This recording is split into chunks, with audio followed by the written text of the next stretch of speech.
Assalamualaikum warahmatullahi wabarakatuh. Perkenalkan, nama saya Sulistianise, saya dari Universitas di Kupang, Unisbank Semarang. Yang terhormat kepada Bapak Arif Himawa Dwi Nugroho, SE, AK, MM, CA, CPA, selaku dosen pengampu pengauditan 2, dan teman-teman yang saya hormati dan saya cintai. Di sini saya akan menjelaskan tentang pengujian substantif persediaan observasi perhitungan. Sifat siklus produksi. Siklus produksi atau produksi cycle berhubungan dengan konversi bahan baku menjadi bahan jadi. Siklus ini meliputi perencanaan serta pengendalian produksi dan jenis-jenis dan kuantitas barang yang akan diproduksi, tingkat persediaan yang akan dipertahankan, serta transaksi dan peristiwa yang berkaitan dengan proses fabrikasi. Siklus produksi saling berkaitan dengan 3 siklus lain berikut ini. 1. Siklus pengeluaran dalam pembelian bahan baku dan pembayaran berbagai biaya overhead. 2. Siklus jasa personalia dalam pembayaran biaya tenaga kerja pabrik. Dan 3.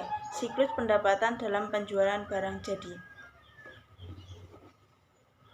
Karakteristik siklus produksi dengan siklus lainnya. Di sini ada beberapa: siklus pengeluaran, siklus jasa personalia, siklus produksi, dan siklus pendapatan.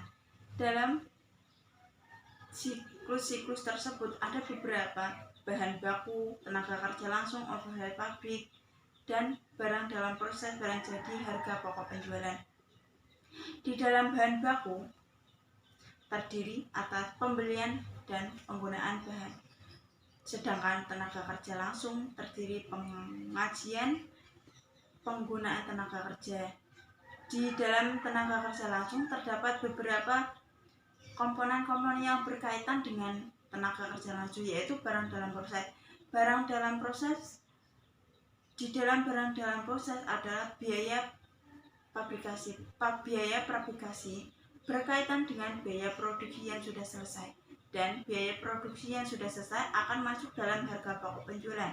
Di sini bahan baku berkaitan dengan overhead fabrikasi. Dalam overhead fabrikasi terdiri dari pembelian pengajian atau tenaga kerja tak langsung dan overhead yang diterapkan.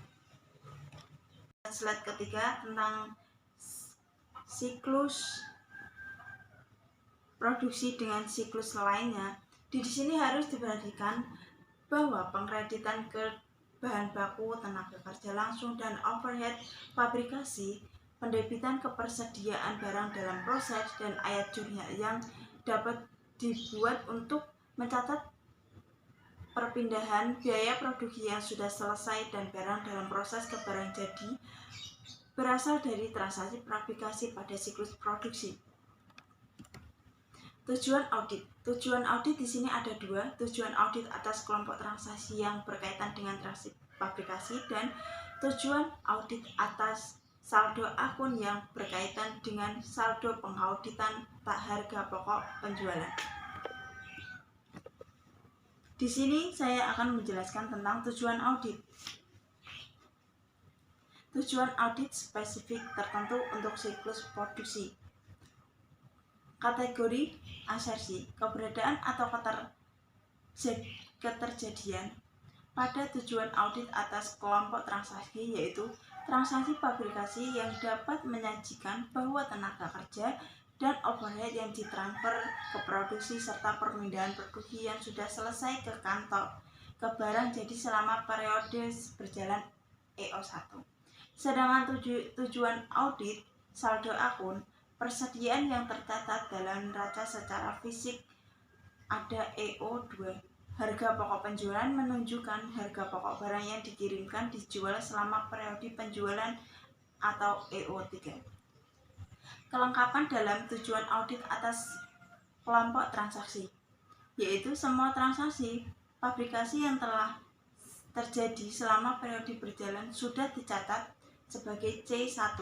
Sedangkan tujuan audit atas saldo akun, yaitu persediaan mencakup semua bahan produk dan perlengkapan yang ada di tangan pada tanggal neraca C2.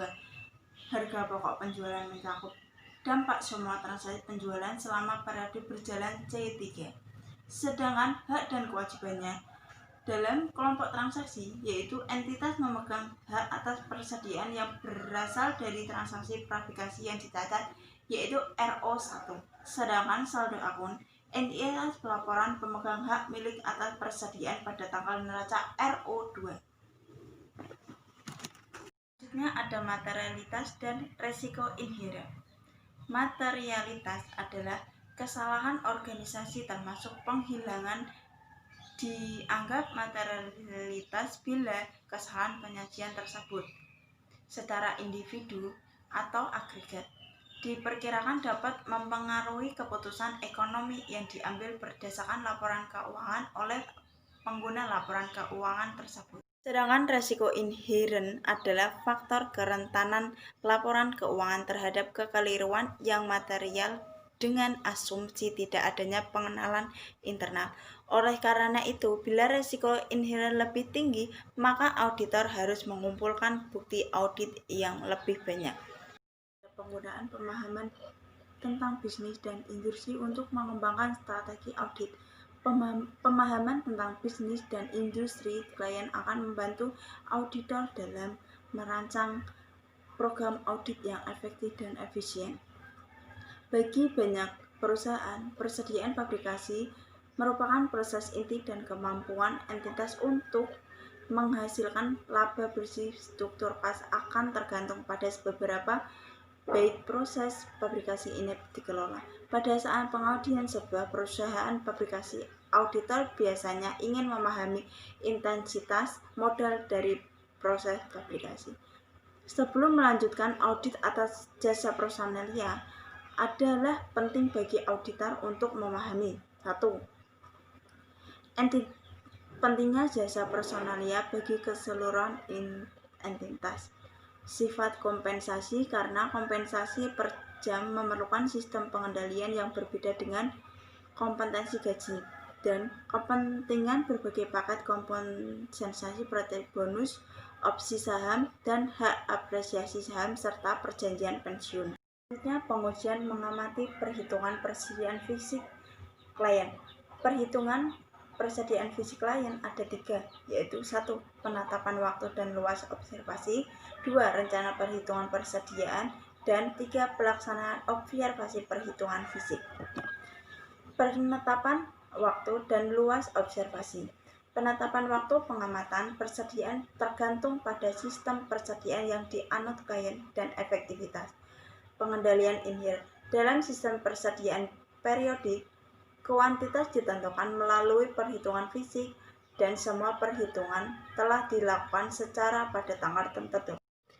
Di dalam sistem persediaan perpetual dengan pengendalian internal yang efektif, perhitungan fisik dapat dilakukan dan dibandingkan dengan cara persediaan pada tanggal intern. Apabila catatan perpetual telah diselenggarakan dengan baik, maka dibandingkan dengan perhitungan fisik telah dilakukan secara periodik oleh klien, maka auditor harus hadir untuk mengamati sampel representatif perhitungan semacam itu. Ada rencana perhitungan. Rencana perhitungan persediaan fisik oleh klien biasanya dilakukan dengan rencana atau daftar instruksi yang dibuat oleh klien harus menyakup hal-hal seperti berikut. 1. Nama karyawan yang bertanggung jawab untuk mengawasi perhitungan persediaan.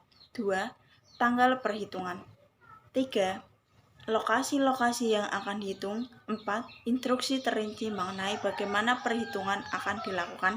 5. Penggunaan dan pengendalian label persediaan bernomor urut serta lembar ikhtisar atau komplikasi. 6. Ketentuan mengenai penanganan penerimaan, pengiriman, dan kepindahan barang selama perhitungan jika aktivitas tersebut tidak dapat dihindarkan. 7. Pemisahan atau identifikasi barang yang bukan milik klien.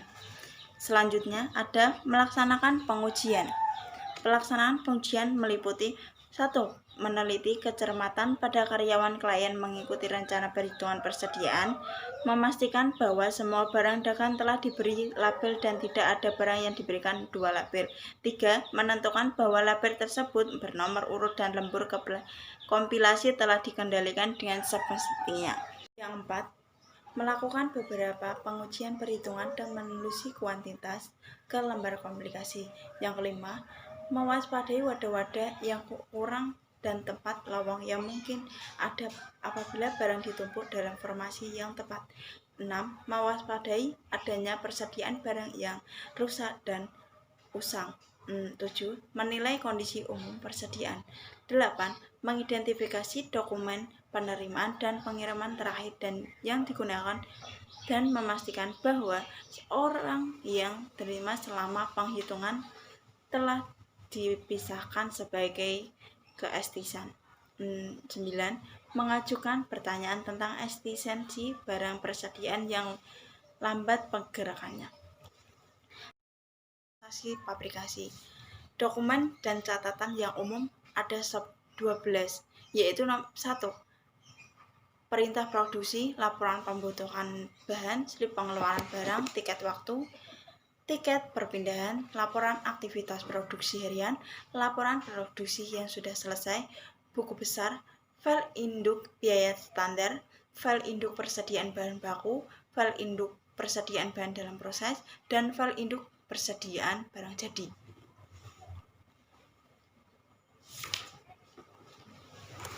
Perintah produksi atau produksi order, formulir yang menunjukkan kuantitas dan jenis barang yang akan dibuat. Suatu perintah produksi mungkin berkaitan dengan suatu pesanan atau proses yang berkelanjutan.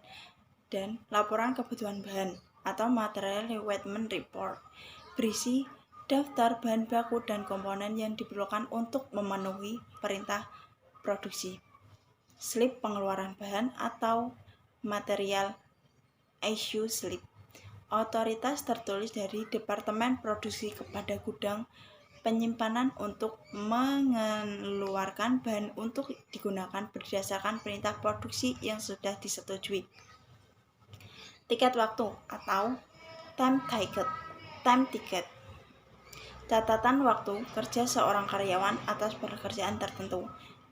Tiket perpindahan atau move ticket. Pemberitahuan yang mengotorisasi perpindahan fisik barang dalam proses di antara departemen produksi dan di antara barang dalam proses barang jadi. Laporan aktivitas produksi harian atau Daily Production Activity Report. Laporan yang memperlihatkan bahan baku dan tenaga kerja yang digunakan selama hari itu. Laporan produksi yang sudah selesai atau Complete Production Report. Laporan yang menunjukkan bahwa pekerjaan atas sebuah perintah produksi sudah selesai. Buku besar pembantu atau file induk persediaan atau catatan persediaan perpetual. Catatan yang diselenggarakan terpisah untuk bahan baku, barang dalam proses, barang jadi. File induk standar atau standar cost master file. File komputer yang berisi biaya-biaya standar. File induk persediaan baku atau raw material inventory master file. File komputer yang berisi kuantitas persediaan barang baku yang ada di tangan. File induk persediaan barang dalam proses atau work in process inventory master file. File komputer yang memenuhi jumlah biaya aktual barang dalam proses. File ini digunakan untuk menyusun laporan produksi harian. File induk persediaan barang jadi atau finished good inventory master file. File komputer yang berisi jumlah total biaya-biaya produksi. File ini dapat digunakan sebagai persediaan perpetual untuk barang jadi. Fungsi-fungsi pengenalan terkait memulai produksi ada 2. Merencanakan dan pengendalian produksi, mengeluarkan bahan baku. Pemindahan barang berisi ada 3, yaitu memproses barang dalam produksi, memindahkan pekerjaan yang sudah selesai barang jadi, melindungi persediaan. Sedangkan mencatat transaksi fabrikasi dan persediaan ada dua, yaitu menentukan dan mencatat biaya fabrikasi dan menjaga keberadaan saldo-saldo persediaan. Pertimbangan komponen pengendalian internal. Bagian ini berhubungan dengan pengujian substantif atas persediaan barang dagang yang dibeli dan disimpan oleh pedagang grosir serta eceran dan juga persediaan bahan baku, barang dalam proses, serta barang jadi yang dimiliki fabrikasi. Audit atas saldo persediaan memerlukan perencanaan yang cermat dan investasi waktu, biaya, dan upaya audit sangat substantif meliputi beberapa macam. 1. Menentukan resiko deteksi untuk pengujian rincian, merancang pengujian substansi, prosedur awal, prosedur analisis, dan pengujian rincian. Selanjutnya, pertimbangan komponen pengendalian internal. Bagian ini berhubungan dengan pengujian substantif atas persediaan barang dagang yang dibeli dan disimpan oleh pemegang grosir serta eceran dan juga persediaan bahan baku, bahan dalam proses, serta barang jadi yang dimiliki fabrikasi. Audit atas saldo persediaan memerlukan perencanaan yang cermat dan investasi waktu, biaya, dan upaya audit sangat substantif, yaitu menentukan risiko deteksi untuk pengujian rincian, merancang pengujian substantif, proses awal, proses analisis, dan pengujian rincian transaksi. Seperti dalam kasus siklus pendapatan dan pengeluaran, aspek-aspek dari kelima komponen sistem pengendalian internal suatu entitas dapat diterapkan pada transaksi fabrikasi dalam siklus produksi. Misalnya, dalam komponen lingkungan, pengendalian struktur organisasi harus mencakup penjabat yang bertanggung jawab atas produksi secara keseluruhan. Dengan menduduki jabatan seperti wakil direktur operasi keseluruhan, dengan menduduki jabatan seperti wakil direktur operasi fabrikasi atau produksi, orang ini biasanya mewenangi atas Departemen Perencanaan serta Pengendalian Produksi dan setiap Departemen Fabrikasi. Filosofi dan gaya operasi manajemen juga mencakup pendekatannya terhadap pengembalian serta pemantauan risiko bisnis yang berhubungan dengan keputusan produksi dan risiko persediaan. Sementara itu, kebijakan serta praktik sumber daya manusia entitas tersebut yang berkaitan dengan para karyawan, daya manusia entitas tersebut yang berkaitan dengan para karyawan departemen produksi dapat secara signifikan mempengaruhi penggunaan dan pertanggungjawaban atas faktor-faktor produksi. Sebagian dari penilaian risiko, manajemen harus memperhatikan risiko yang dibahas dalam bagian terdahulu mengenai risiko inheren dan merancang pengendalian yang sesuai. Sebagai contoh, jika emas digunakan dalam proses fabrikasi, maka emas itu harus dikendalikan secara cermat dan sering dihitung mengingat nilai bahan sebagai berikut. Sistem akuntansi untuk persediaan mencakup penggunaan akun pengendalian dan catatan pendukung seperti file produk atau file induk. Untuk perusahaan fabrikasi, ada catatan terpisah untuk persediaan bahan baku, barang dalam proses, dan barang jadi. Sistem digunakan oleh suatu entitas dan mencakup sistem biaya pesanan serta proses dan biaya aktual maupun standar mungkin dicatat. Dalam sistem biaya pesanan, biaya fabrikasi diakumulasi menurut pesanan dan akun barang dalam proses didukung oleh setiap catatan biaya pesanan. Dalam sistem biaya proses, biaya diakumulasi menurut departemen atau proses, dokumen catatan, dan file komputer khusus biayanya ditemukan dalam sistem ini akan dibahas pada bagian berikut. Beberapa aktivitas pengendalian yang berkaitan dengan transaksi fabrikasi termasuk penggunaan anggaran dan review kerja akan dibahas dalam bagian selanjutnya dari bab ini. Pemantauan pengendalian, rasio, rumus, dan signifikasi audit. Dalam rumus, rata-rata hutang persediaan harga pokok penjualan dikali 365, sedangkan signifikasi audit pengalaman sebelumnya mengenai jumlah hari perputaran persediaan digabungkan dengan pengetahuan tentang harga pokok penjualan akan bermanfaat dalam mengestimasi tingkat persediaan tahun berjalan. Perpanjangan periode ini dapat mengidentifikasi masalah eksistensi atau keberadaan atau masalah dalam menentukan nilai yang rendah antara harga pokok dan harga pasar. Pengujian penetapan harga persediaan. Bagian ini berhubungan dengan pengujian persediaan barang dagang yang dibeli dan disimpan oleh pedagang, grosir, serta eceran, dan juga persediaan bahan baku, barang dalam proses, serta barang jadi yang dimiliki pabrikasi. Pengujian penetapan harga persediaan. Pengujian ini mencakup pemeriksaan atas dokumentasi pendukung, baik untuk harga pokok maupun nilai pasar persediaan. Jadi, pengujian ini terutama berhubungan dengan asersi penilaian atau alokasi. Pengujian ini juga menyangkut penentuan bahwa prosedur penetapan harga yang digunakan konsisten dengan yang digunakan dalam tahun-tahun sebelumnya.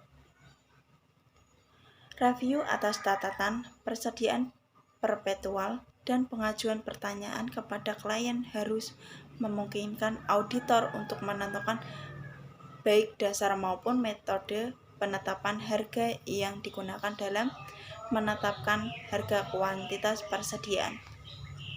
Sebaliknya, konsistensi penetapan harga ini dapat ditetapkan dengan melihat kembali kertas kerja tahun sebelumnya dalam audit yang berulang dan atau laporan keuangan harus tahun sebelumnya. Langkah untuk memverifikasi penetapan harga ini mencakup penelaahan atas penetapan harga barang yang usang dan rusak guna memastikan bahwa barang tersebut tidak dinilai melebihi nilai realisasi bersih pada tanggal laporan.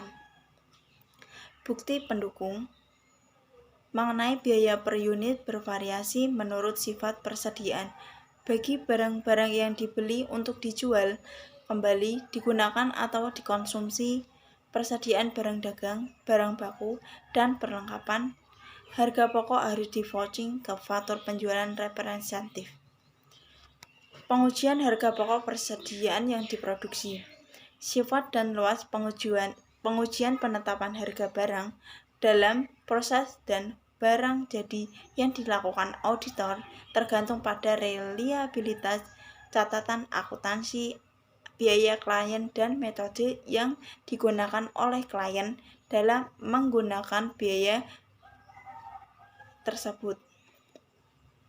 Auditor harus menelah metode itu untuk memastikan kelayakan serta akurasi dan konsistensi penerapannya.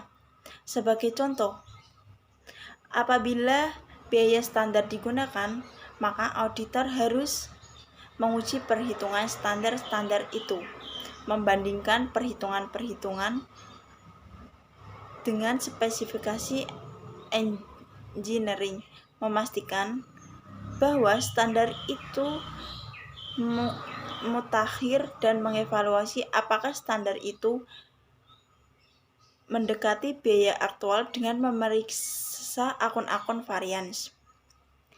Jika akuntansi varian itu memiliki saldo yang besar, maka auditor harus mempertimbangkan apakah penyajian yang wajar memerlukan dilakukannya alokasi pro rata ke persediaan dan harga pokok penjualan, dan bukan hanya pembebanan varian-varian itu ke harga pokok penjualan.